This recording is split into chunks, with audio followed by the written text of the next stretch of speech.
seated.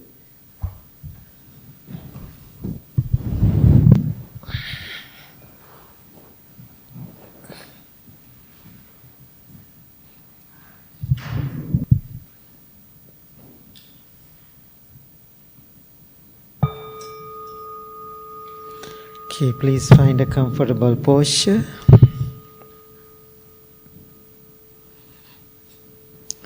Keep your back straight as much as you can. Gently close your eyes.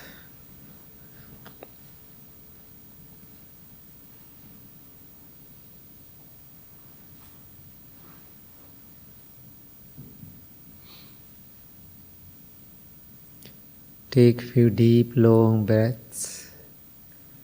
Let go. Relax your body. Relax your mind.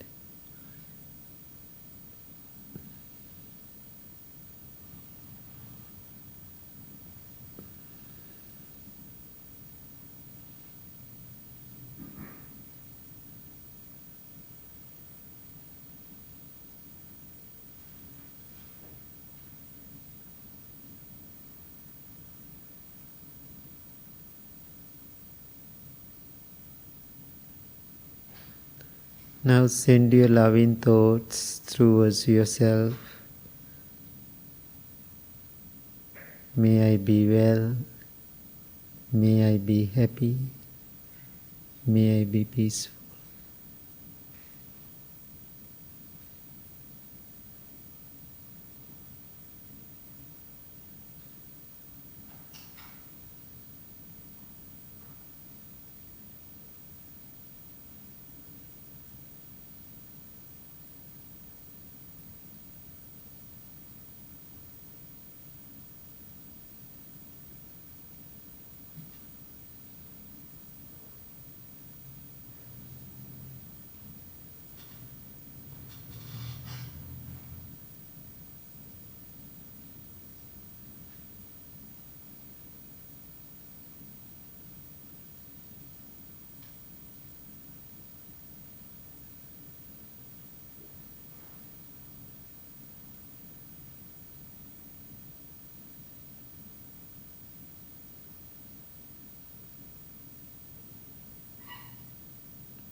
Now send your loving thoughts towards your family.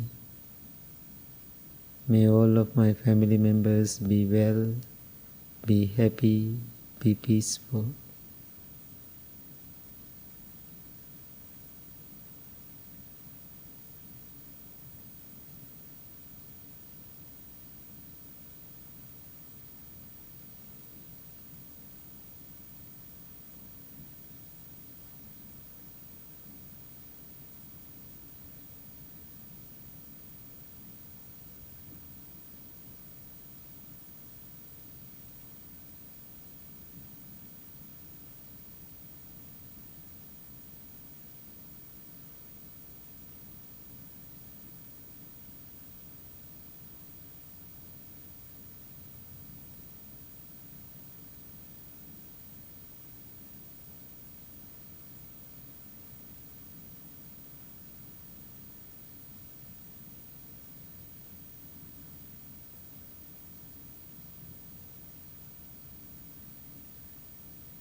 Now send your loving thoughts towards whole world. May all living beings be well, be happy, be peaceful.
Now slowly turn your attention to your breath. Every breath you take in, you take out is taken mindfully.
If you are distracted by a thought or a feeling or a sensation, bring your attention back.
We ask your mind, please bring it back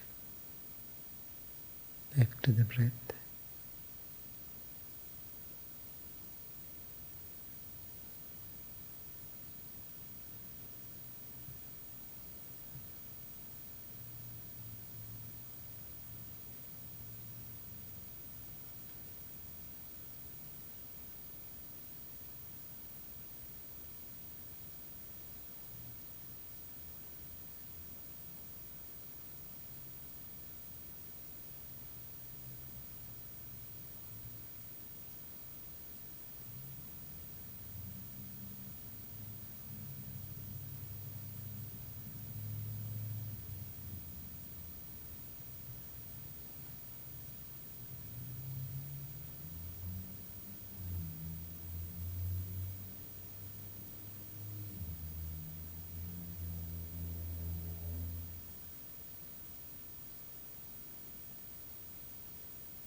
Now think to yourself, these many things that arise in my mind do not belong to me.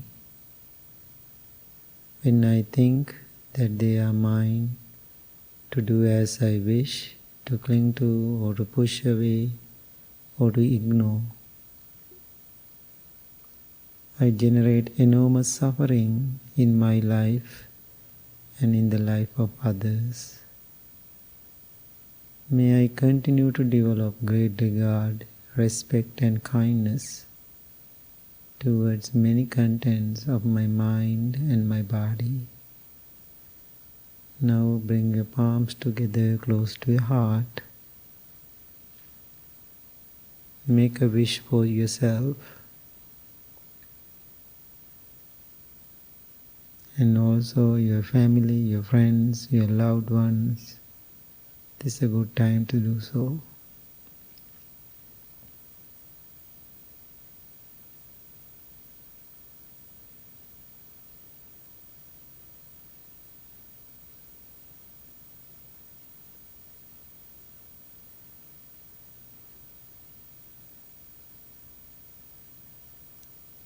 May peace be with you.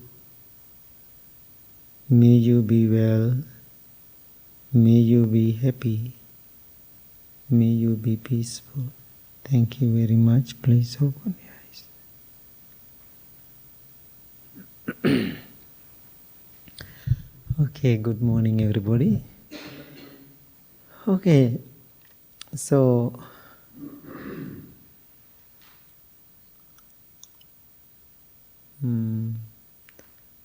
I am coming from Buddhist cultural background. So our spiritual journey go with the Buddha from birth. So what is your cultural background, religious background? You are coming from what kind of background?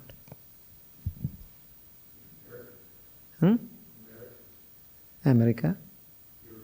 European, American. So then you have your own religious background too. So in the Buddhist people, always talking about the Buddha. How about you? Your religious cultural background you are talking about? Christianity, yeah, you are talking about the God, divine, right? So my question, I was thinking to myself, I have ever seen the Buddha? I didn't. Then what I'm doing? Person I never see and never meet this person, but the name of that person, I am continue my journey with that idea. So then Western European people, because of their religious background, they are believing the divine, the higher power, the God. You have seen the God? No? So you never seen the God. So my question is, where is the God? Okay, within yourself, okay, which is wonderful. Sometime, traditionally when we talk about the God, and when I'm asking that question, people always doing like this. Okay, when you do like this, I want to understand what it means. Huh? In your culture, when you're pointing out up on heaven. So then another question will come. Where is the heaven? Up.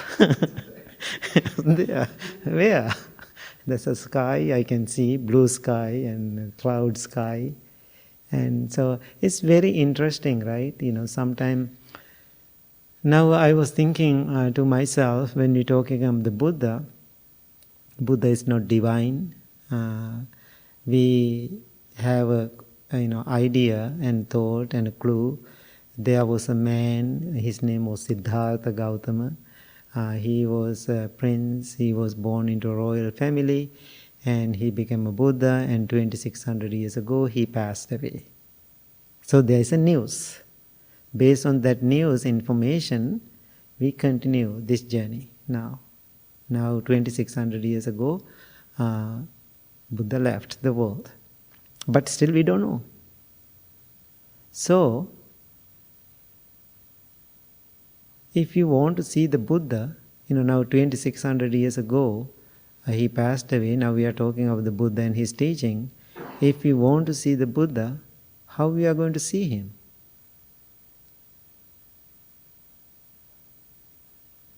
This one?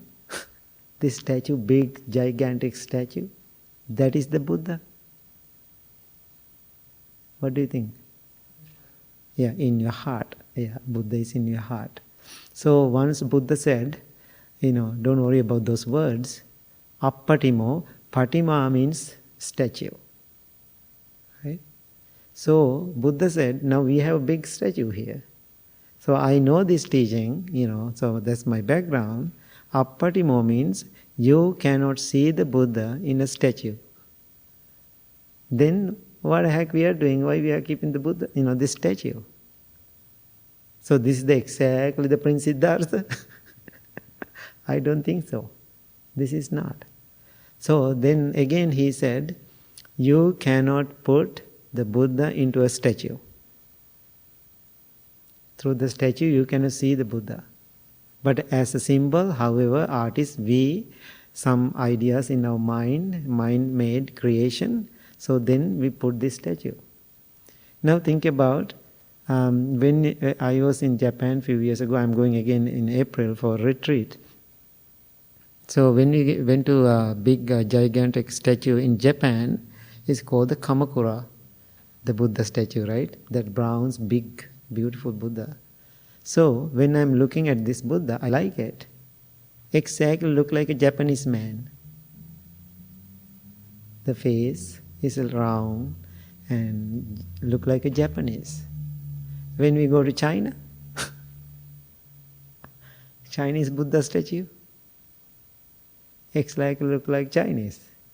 So whoever built the Buddha statue always taking the cultural background. So we call this style, we call the Gandhara style. That's a certain area in India. That is the area they started to build that statue. Then we call the Gandhara statue. You can see when you go to Sri Lanka, we can see this kind of style of the Buddha statue. So that is the way that time people have that imagination. Buddha used to live like, look like this. So sometime, when Sri Lankan people used to this statue, when they have Chinese or Japanese Buddha statue, they don't like it. Why is that? Their conditioned mind always thinking their Buddha, they call our Buddha. It's so funny to me. They call our Buddha is not look like this. So then we go to the Thailand, it's totally different. So then people are always picky according to their cultural background. So my point is, that is not the teaching. So if you want to see the Buddha, no need to have a statue. Do you think it's important to have a statue to see the Buddha? Why we need the statue then?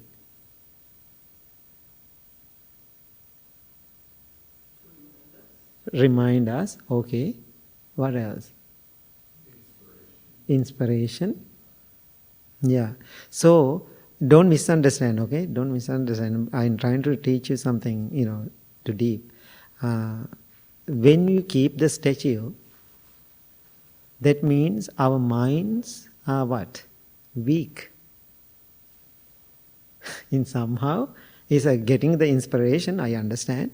So our minds are weak because we have to have something to hold, something to see, something to touch, something tangible. So then we feel good. So which is totally fine, but if you really believing that that's the way it is, that is the problem. So therefore, how we are going to see the real Buddha then, after 2600 years later, after he passed away? How we are going to see the Buddha? Inside. So, if you want to see the Buddha, Buddha said, through my teaching, practicing what I said, practicing the guidance of the teaching of the Buddha, you can see me through the teaching. So, when I was a young monk, Michael knows really well because he used to live in the temple in Sri Lanka, my home temple. Morning, like 5 o'clock, we get up, go and chanting, sleepy, and I don't want to go, and but we have to, no options. So we go there. But I remember that time, my training time, my heart and my mind is not there. I'm not with the Buddha. I'm sad. Why? I want to sleep. So, I didn't see the Buddha that time. Now I see him every single day. I see him. Every day he is in my heart. Whether I see the statue or not, I don't have a statue or not, I see the Buddha. Why is that? How I'm going to see the Buddha now? Now my practice getting better. My practice getting better. So for me now personally, I don't want to sit down and chant like hours and hours and hours. I don't feel that way anymore. Why is that? Because through my practice, I see the Buddha. Every day, I feel so grateful. So then Buddha means Siddhartha Gautama is the person. Then Buddha is a person.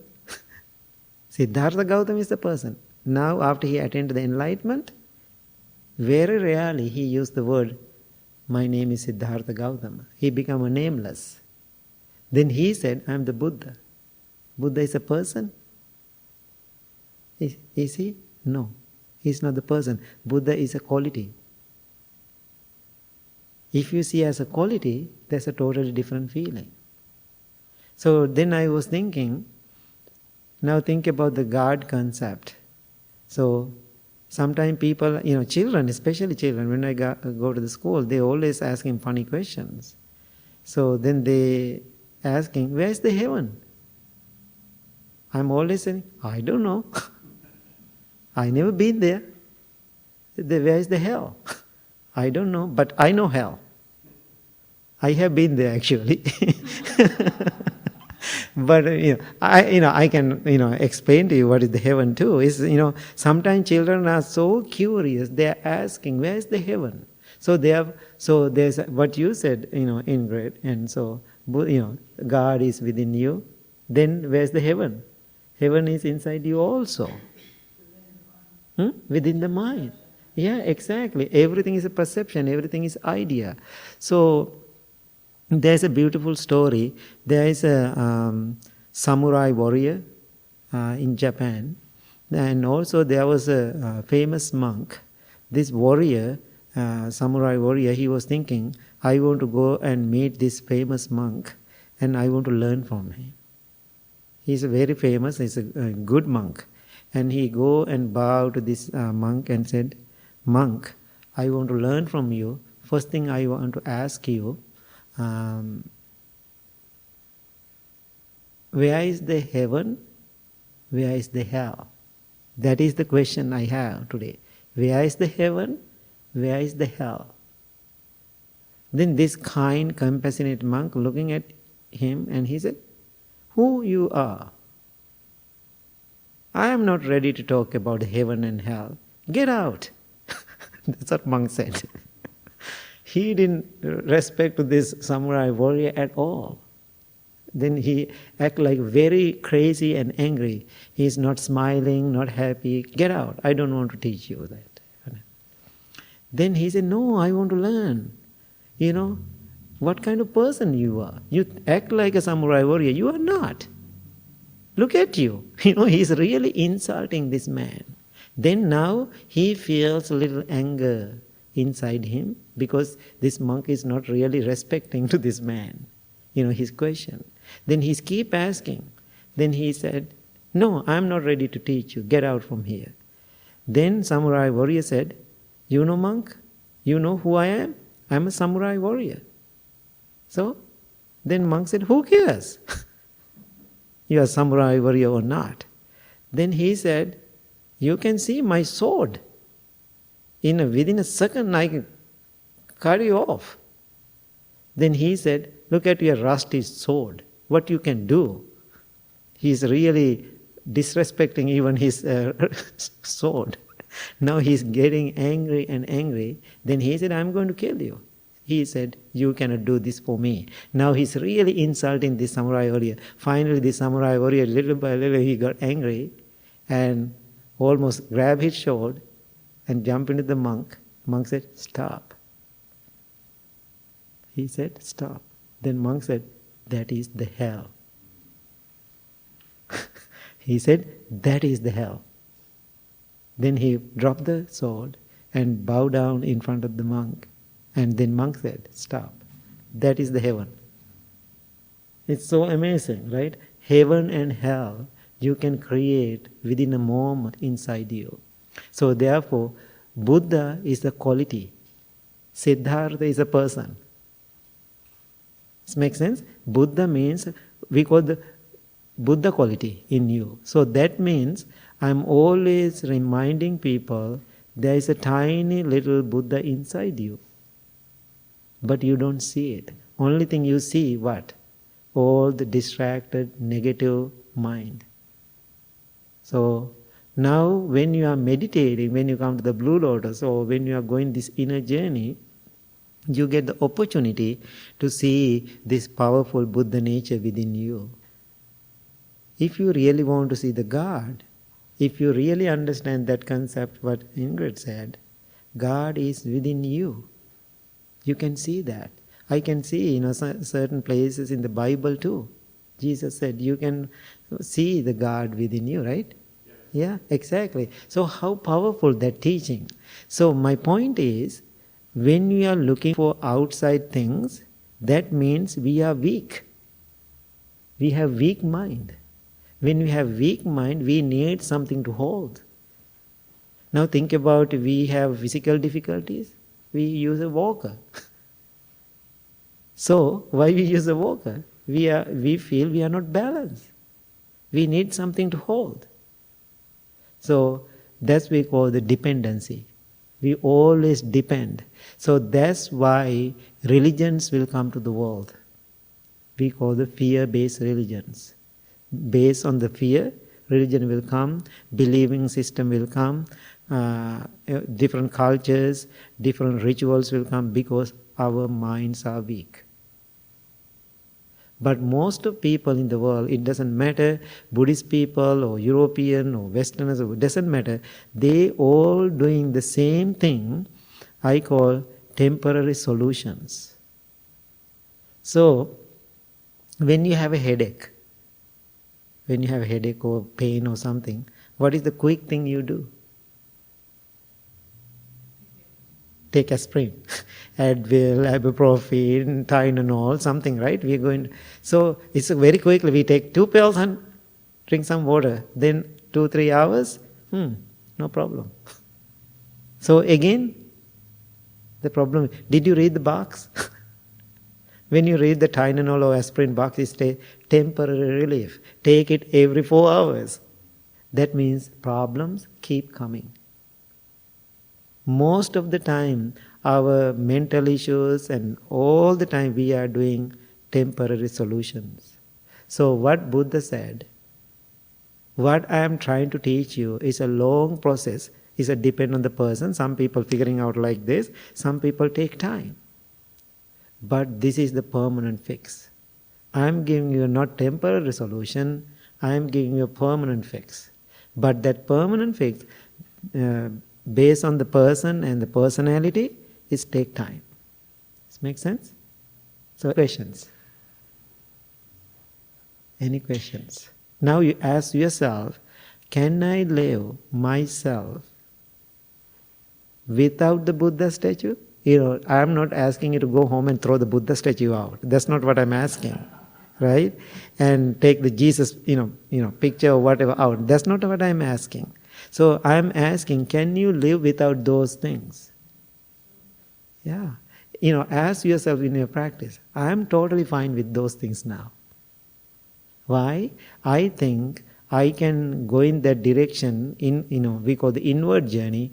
I am going that direction. Then I feel more confident about my practice. More I build the confidence about my practice, I see the Buddha, I see the God inside me. How powerful that. Then the whole world going upside down.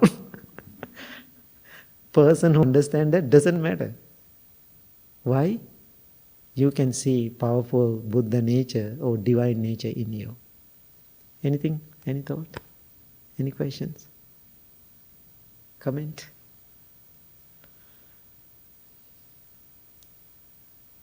So I meet so many young people come to me and tell, it's very difficult to believe these things now. So when I go to, especially when you go to the high school, children talk about those things. They are not believing those things. They are not believers. They need real information to process. That's why so many people attract into the Buddhist teaching. Why? It is so practical. It's a going inward. So therefore, always we have to define it. Now, maybe Michael have a better idea. Now, Sri Lankan people also like that. Very ritualistic.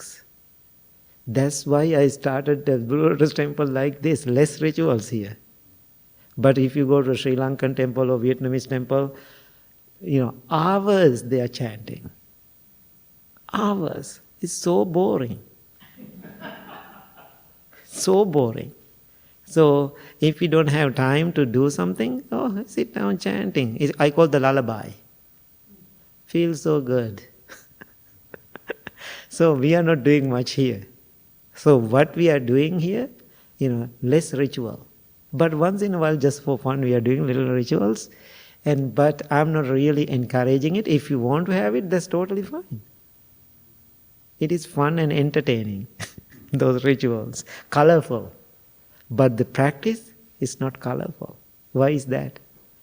It's real. We have to go through the real difficulties, real challenges and real pain. We are facing to them right in front of me. I had to see it. I had to experience it. It is difficult. People don't like it. But when you do the ritualistic mind, so easy.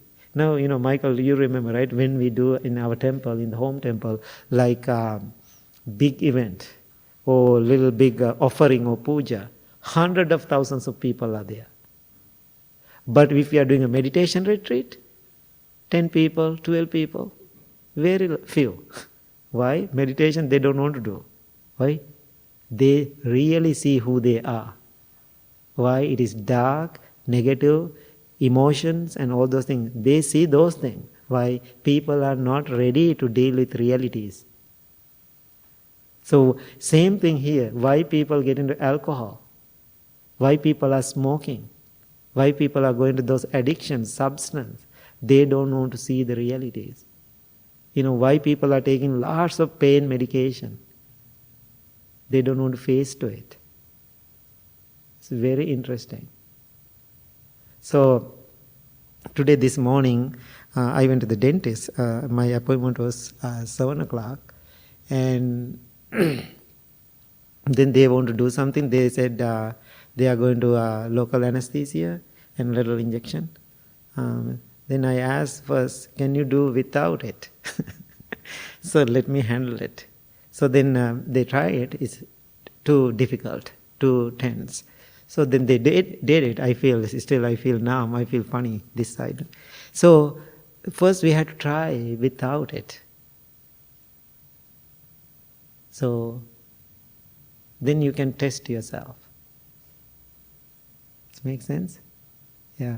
One of my teacher, Bhante Mudita, he did the, long time ago when I was a young monk, and he did his head surgery like here.